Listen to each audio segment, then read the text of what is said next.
అయోధ్య రామ జన్మభూమికి సంబంధించి అయోధ్య మందిరానికి సంబంధించి ఎటువంటి ఇంపాక్ట్ అనేది చూపించలేదని మనకు ఇప్పుడు ఉన్న ఫలితాలు మనకు చూపిస్తున్నాయి. మరోవైపు రాజ్యాంగంలో కొన్ని మార్పులు చేర్పులు చేస్తామనేది ఒకటి, మరో దర్యాప్తు సంస్థలు ఇష్టానుసారం వ్యవహరిస్తున్నారనేది ప్రధానంగా అక్కడ ప్రజలు గుర్తించారు.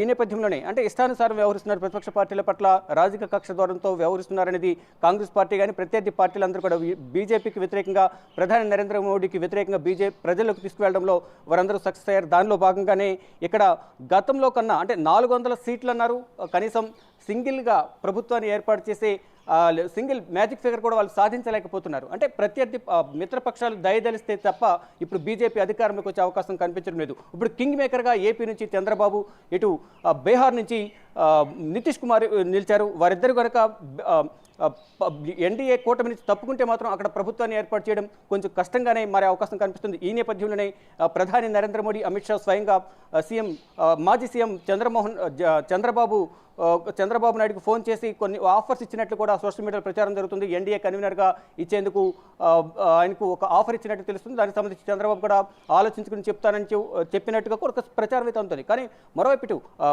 కేరళలో, తమిళనాడులో, యూపీలో బీజేపీకి గట్టి దెబ్బ తగిలింది.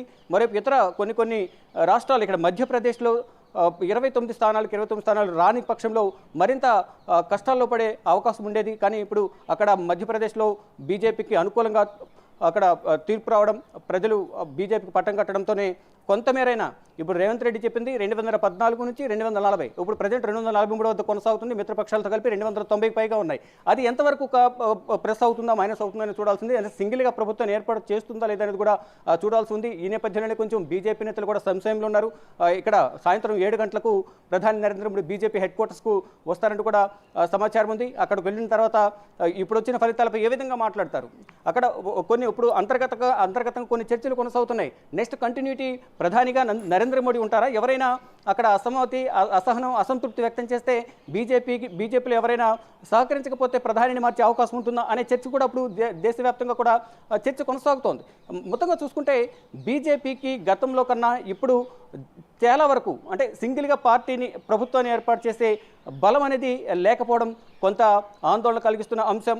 ఇటు గతంలో కన్నా భిన్నంగా ఇప్పుడు ఇండియా కూటమి బలం పుంజుకుంది. దాదాపు 230 సీట్లకు దగ్గరగా కూడా సీట్లను చేజిక్కించుకుంది, అంటే లీడ్లో కొనసాగుతుంది. ఫర్దర్గా సాయంత్రానికల్లా మనకి ఎవరు ఎన్ని సీట్లలో ఏ కూటమి లీడ్లో ఉందనేది కూడా చూడాల్సి ఉంది. ఇక బీజేపీకి ఏపీ నుంచి చంద్రబాబు, బీహార్ నుంచి నితీష్ కుమార్, వీరిద్దరూ బలంగా ఉండే అంటే కింగ్ మేకర్గా చంద్రబాబు ఉండే అవకాశం కనిపిస్తుంది. కానీ ఇక సాయంత్రంలోగా డిసైడ్ ఫ్యాక్టర్ అని తెలిసే అవకాశం కనిపిస్తుంది. కానీ మొత్తంగా చూసుకుంటే బీజేపీ అంటే ఎన్డీఏ కూటమి మాత్రం ప్రభుత్వాన్ని ఏర్పాటు చేసేందుకు ప్రయత్నాలు కొనసాగుతున్నాయి.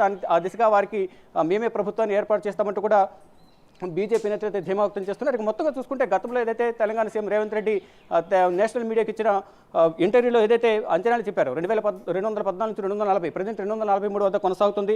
మొత్తం 400 సీట్లు టార్గెట్గా పెట్టుకున్న బీజేపీకి కేవలం 240 సీట్లు మాత్రం వస్తాయని తెలిపారు. అంటే దానికి ఫర్ ఎగ్జాంపుల్గా మనం గతంలో తెలంగాణలో కాంగ్రెస్ పార్టీని అధికారంలో తీసుకురావడానికి సీఎం రేవంత్ రెడ్డి ఎంతగా కృషి చేశారు, సహకరించిన వారిని కూడా తన వైపు డైవర్ట్ చేసుకుని ఏ విధంగా కష్టపడి పనిచేశారు, ఆ ప్రిడిక్షన్ ఇక్కడ తెలంగాణకు సంబంధించిన ప్రిడిక్షన్ ఏ విధంగా అయితే తాము అధికారంలోకి తీసుకురావడానికి ప్రయత్నాలు చేశారో, ఇటు దేశవ్యాప్తంగా కూడా ఆయనకున్న అంచనాల మేరకు, ఆయనకున్న మొత్తం కమ్యూనికేషన్ మేరకు అందరితో మాట్లాడిన తర్వాతే 214 నుంచి 240 సీట్లు వస్తాయంటూ కూడా రేవంత్ రెడ్డి చెప్పినట్లుగా మనకు సమాచారం అయితే అందుతోంది.